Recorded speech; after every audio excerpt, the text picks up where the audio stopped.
Hi, this is Scott Garibay, and today we're going to talk about Dungeons & Dragons and the power and the value of annotation.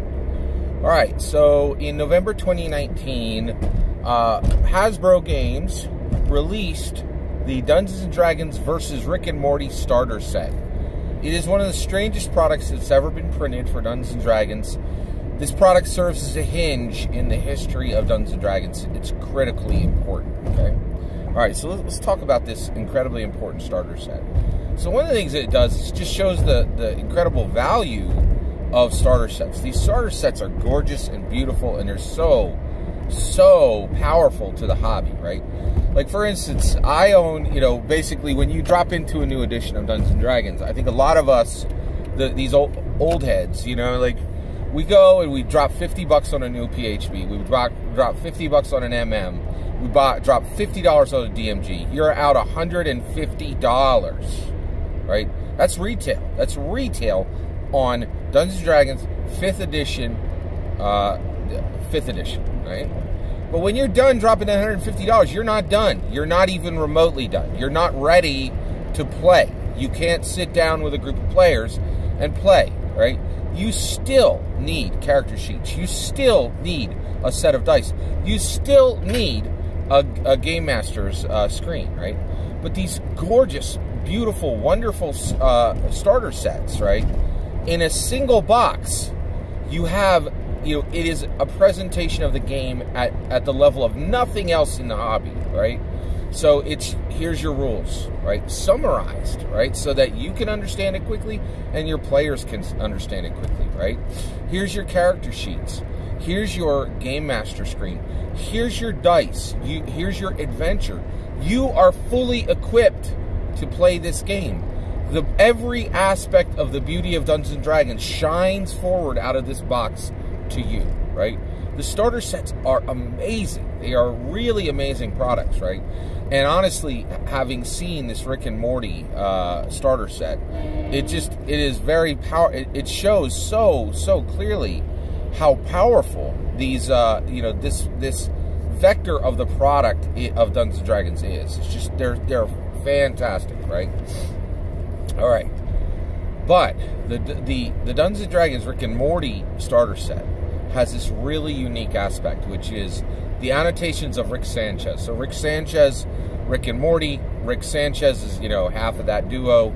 And Rick Sanchez is this drunken nihilist who adventures through the cosmos, and he's a scientist, right? And basically, he annotates the entire rule set of Dungeons & Dragons in the starter set. So half of this starter set is it's a summarization of the Dungeons & Dragons rules, annotated by Rick Sanchez. And I've read this thing cover to cover, right? And it is incredible. It is absolutely incredible because it shows the power of annotation. And I think the future of Dungeons & Dragons very well may be a significant portion of the future of Dungeons & Dragons may be annotation, right? Because it's really important, right? So what does annotation do for Dungeons & Dragons? Well, it serves in a lot of ways, right? So annotation of Dungeons & Dragons serves as expression of the author, right? So the author is expressing themselves through their annotation. It serves as explanation, right? So the annotation is explaining the Dungeons & Dragons rules, and that's an interesting aspect because explanation is important because Dungeons & Dragons is so complex and so non-intuitive. Right? It is both complex and non-intuitive. Those are not the same thing, right? They're not the same thing, right? So it serves as expression. It serves as explanation. It serves as preservation, right? So because this is Rick Sanchez's annotations of Dungeons & Dragons, this will be saved by people, right? Because it's so rare. Right now, annotation of Dungeons & Dragons, that I don't know if there's another one of these, right? Is there a single copy of the Dungeons & Dragons rule set that has been annotated by a person within canon? That's important. Within canon, right? one of the things that this Rick and Morty, I cannot tell you how important this Rick and Morty starter set it is, right? Because one of the things that the Rick and Morty starter set does is it points to the importance of the words Dungeons and Dragons, right? It sits on the cover of the box. It sits at the back of the box. It sits on every single piece within that box, right? And it's saying that, you know, that red D&D, that red, you know, Dungeons, red Dragons says this is canon. This matters, right? Like, and it's really important to me, like, because, like, Critical Role, right? The Tal'Dorei campaign, that ain't canon. That's just some piece of schluff that's, you know, pushed off to the side under the OGL. This is canon. This carries the name of Dungeons and Dragons, and it's huge how important that is, right? And so when you have the Dungeons and Dragons canon, and this annotation existed here, I think Rick Sanchez's annotation of the rules may be the first annotation of the Dungeons and Dragons rules within canon. That is huge, right? And so it's going to be preserved. So annotation serves as preservation, right? It really is truly incredible, right? So one of the things is that's become clear to me, right, is so we absolutely need more annotation, right? Rick Sanchez's annotation of the dungeon. So okay, oh man. So let's talk about this Rick and Morty starter set, right? So the movie Joker, it came out this year in 2019. It is a catastrophic success, right? It made $1 billion, right? And everybody's, ooh, clap, clap, clap, clap. Oh, Joker made $1 billion, right? It's a catastrophic success, right? Now, Joaquin Phoenix is the future of the DCEU. I'll tell you right now, Joaquin Phoenix is not a platform for anyone to build anything on, right?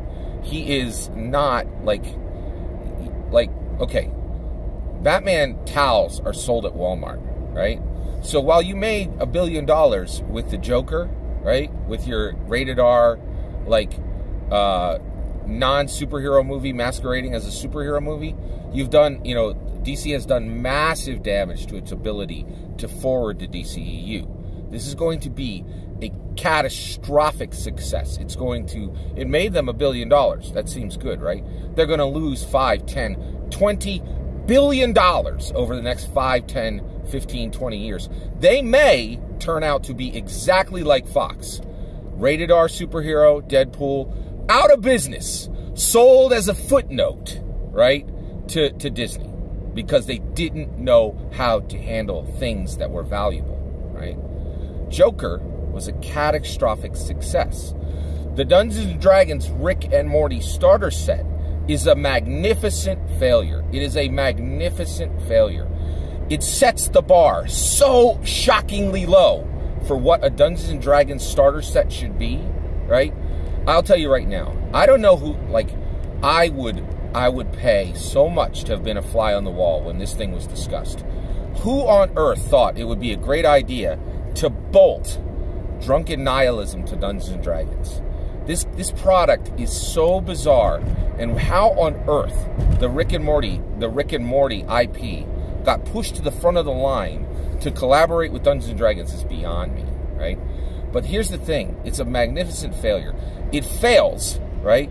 Because it's an annotation under canon of Dungeons & Dragons, right? This is huge, right? But why on earth should Rick Sanchez's annotation have come before Lindsay Ellis's annotation, before Stephen Colbert's annotation, before Andy Coble's annotation, before annotation of the Dungeons & Dragons rules was given to academics, was given to political commentators, right?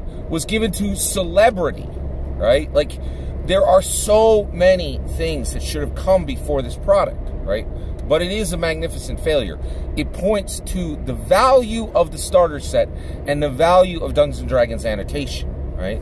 The annotation is incredible, right? Like, first of all, Rick Sanchez's annotation of the Dungeons & Dragons rules is fascinating. I could not stop reading it, right? I blasted through this book, right?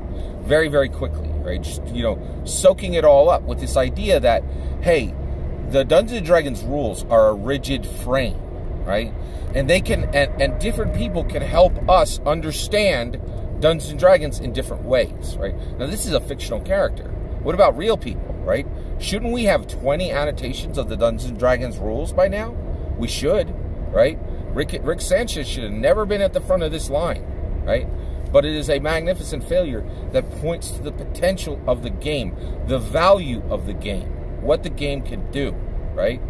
It's truly, truly incredible. And when I say game, that word is freighted, right? Like, Dungeons and Dragons is more than a game. It is a vector for art, for literature, for games, right? So it's really, really incredible, right? Now, one of the things, when you look at the annotation, right, of Rick Sanchez for Dungeons and Dragons, you can see that different people can come in and help us understand Dungeons and Dragons. But it could be flipped. There could be an understanding inversion. An understanding inversion, right? An understanding inversion. Dungeons and Dragons can be used to understand different people, right? The Dungeons and Dragons rule set is so solid, right?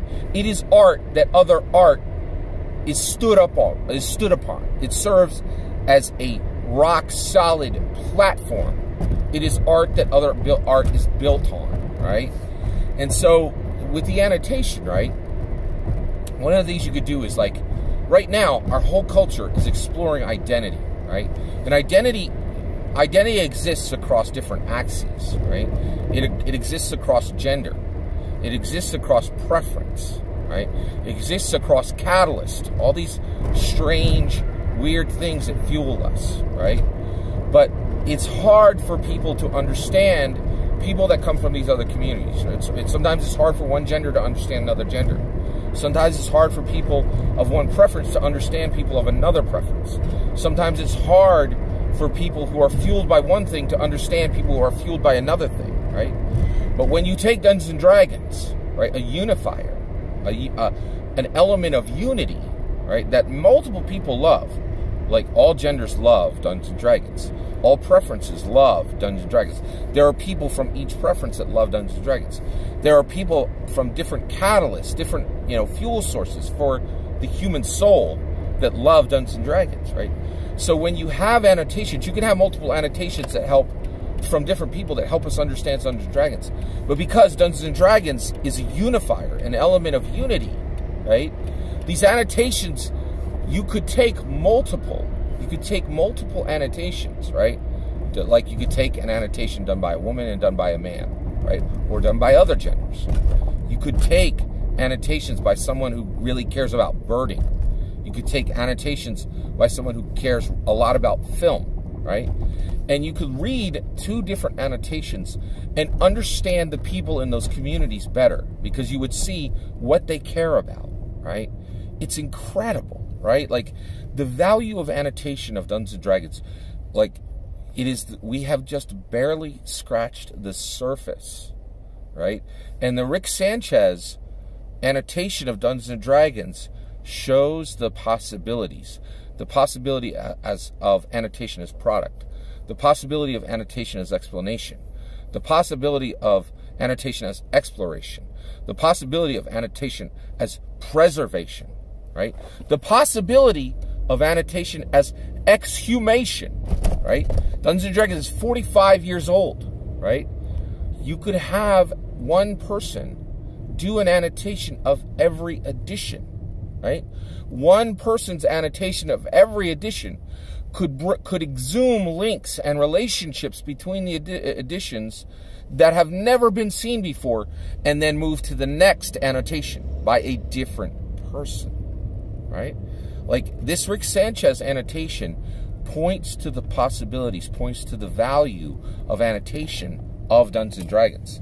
The value is incredible, right? It is incredibly high, right? And it's important too because it can all start to happen under canon, right? Under canon, under the Dungeons and Dragons label, right? It's a really, really new direction for Dungeons and Dragons. And it truly is absolutely incredible, right? Just really, really incredible. All of that is my opinion. I would love to hear your opinion on the topic. What is your take on who should annotate Dungeons & Dragons? What is your opinion on the idea of these starter sets beginning to be essentially carrier pigeons of annotation, right? Like of carrying another community's annotation of the game out, and the different axes that these annotations can work on. What's your take? I'd love to hear. Let me know in the comments below. Please consider liking and subscribing, and have a wonderful millennium.